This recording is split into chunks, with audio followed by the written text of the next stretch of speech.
Éphrem est né vers l'an 306 à Nizib, dans l'actuelle Turquie, une région dont la langue est le syriaque. Dans sa jeunesse, il se pose des questions sur Dieu, en particulier sur la providence, sur la toute-puissance et la manière dont Dieu agit parmi les hommes. Un passage en prison lui donne la lumière. Voici ce qui s'est passé. Le jeune Éphrem mène une vie de vagabond dans la campagne et la nuit le surprend. Il demande à un berger s'il peut dormir dans son champ. Pendant la nuit, un loup vient voler une brebis. Au matin, les propriétaires constatent l'absence de l'animal et accusent le berger et Éphrem de l'avoir volé. Ils les font comparaître devant le juge. Pendant qu'Éphrem tente d'expliquer le véritable cours des événements pour démontrer son innocence, on amène un homme accusé d'adultère. Le juge arrête son interrogatoire et fait mettre le berger, Éphrem et l'homme en prison. Dans le cachot, nos trois compères trouvent un prisonnier chrétien accusé de meurtre. La situation est grave pour les 4 hommes. En parlant les uns avec les autres, ces hommes découvrent qu'ils sont tous accusés injustement. Éphrem et le berger n'ont pas volé de brebis. L'homme accusé d'adultère n'a rien fait et le chrétien n'a tué personne. Au bout d'une semaine d'emprisonnement, Éphrem fait un songe. Il voit un homme qui lui dit « Sois pieux et tu comprendras la providence. Examine les pensées et les actes de ta vie. Tu comprendras alors que toi et les hommes qui ont été arrêtés avec toi, vous ne souffrez pas injustement, bien que vous soyez innocents des crimes dont on vous accuse. » Éphrem se met alors à réfléchir et il lui revient en mémoire une espièglerie qu'il a commise. Par bravade, il a fait sortir la vache d'un pauvre homme de son enclos. Celle-ci s'est perdue et a été dévorée par les bêtes sauvages. Au réveil, Éphrem raconte son rêve et sa découverte à ses compagnons d'infortune. Tous se mettent à réfléchir sur leur propre vie et avouent qu'ils ont aussi des choses à se reprocher.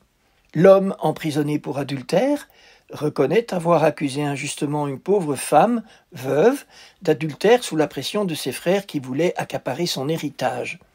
Le chrétien se souvient de ne pas avoir porté assistance à un homme en train de se noyer dans une rivière alors qu'il aurait pu le faire. Éphrem est très impressionné par ces confidences. Ainsi, tous sont dans une situation analogue. Est-ce le hasard ? C'est un peu gros pour un hasard. Éphrem explique.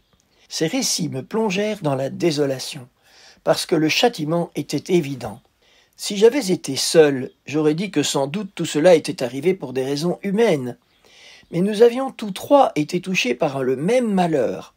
Je m'endormis à nouveau et vis la même personne qui me disait « Demain, vous verrez ceux pour lesquels vous supportez cette offense et vous serez libérés de la calomnie que vous subissez. » Et en effet, le lendemain, de nouveau, entre guillemets, par hasard, on amena devant le juge les vrais coupables des crimes pour lesquels les compagnons d'Éphrem étaient en cellule. Et, hasard supplémentaire, on nomma un nouveau juge, juste avant qu'Éphrem ne comparaisse à nouveau au tribunal. Toujours par hasard, ce juge était natif de l'endroit où Éphrem menait sa vie de vagabond, et en outre, il avait bien connu ses parents. La vérité éclate alors au grand jour. Les innocents sont libérés et les coupables emprisonnés. Éphrem sort de prison après presque 70 jours de captivité. À partir de ce moment, il est convaincu que le hasard n'existe pas et que tout péché a son châtiment. Après cet événement qui constitue le tournant de sa vie, Éphrem retourne à Nizib et se met sous la protection de l'évêque de la ville, Jacques, un des 312 évêques qui ont participé au concile de Nicée en 325. C'est probablement cet évêque, Jacques, qui l'ordonne diacre. Il choisit une vie monastique avec des tendances érémitiques, mais clairement, étant donné son intense vie apostolique, il n'a pas pu vivre pleinement en ermite ni s'adonner à des privations excessives. Il donne des conseils modérés en ce domaine.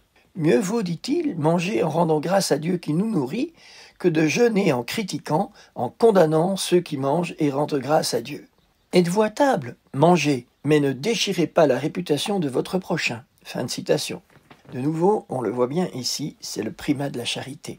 Très vite, Éphrem devient directeur de l'école théologique de la ville. Mais Nizib est l'objet de la convoitise des Perses. En 363, Éphrem se réfugie à Édesse avec ses élèves.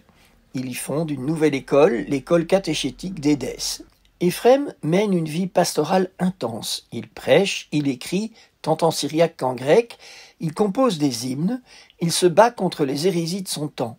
Sa parole est de feu, il a le don des larmes que la tradition associe à l'amour parfait. De son vivant, Éphrem est déjà célèbre.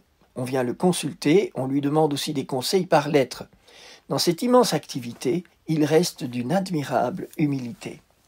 Éphrem combat toutes les hérésies de son temps, et elles ne manquent pas. Il lutte contre les Anoméens, les Macédoniens, les millénaires, les Massionites, les Manichéens, les Messaliens ou Euchites, les Apollinaristes et les Novatiens. Il est particulièrement sévère avec les Apollinaristes, disciples de l'évêque schismatique de Laodicée, Apollinaire, un homme très intelligent et orgueilleux qui se réclame faussement de saint Athanase qu'il a connu.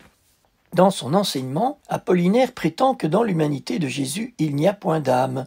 Pour lui, c'est directement la divinité qui anime son corps. Vous le voyez, il s'agit de nouveau d'une hérésie qui s'attaque au dogme de Jésus, vrai Dieu et vrai homme.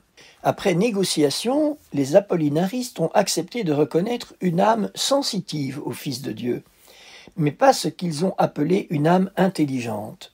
Ce qui a fait dire à saint Augustin, qui a toujours des paroles assez tranchées, « Ils ont donné au Fils de Dieu une âme de bête et lui ont refusé une âme d'homme. » Vive saint Augustin. Pas étonnant qu'en plus de cela, ils ne reconnaissent pas la Trinité.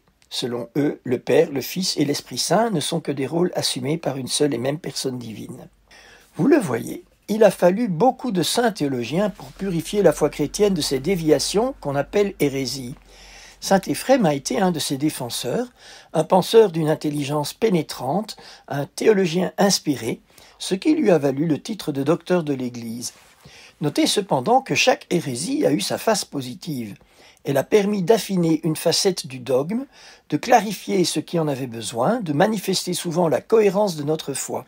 En permettant les hérésies, Dieu a surtout permis que les pères de l'Église approfondissent les mystères de la foi pour poser les bases solides qui sont les nôtres aujourd'hui. De retour dans sa ville d'Édesse, Éphrem continue son œuvre théologique. La composition d'hymnes liturgiques en syriaque qui lui vaut le surnom de lyre ou harpe du Saint-Esprit. On estime qu'il a écrit au moins 3 millions de vers. Des commentaires de la plupart des livres de l'Écriture sainte, des traités contre les hérésies, des hymnes sur le paradis, sur la virginité, sur la foi, sur les grands mystères du Sauveur et des fêtes de l'année. Mais il ne se contente pas de faire de la théologie de manière admirable. Il se dédie aussi aux pauvres, car la ville d'Édesse est ravagée par la famine. Il exhorte les riches à s'occuper des plus pauvres et lui-même les soigne et fait tout pour adoucir leur misère.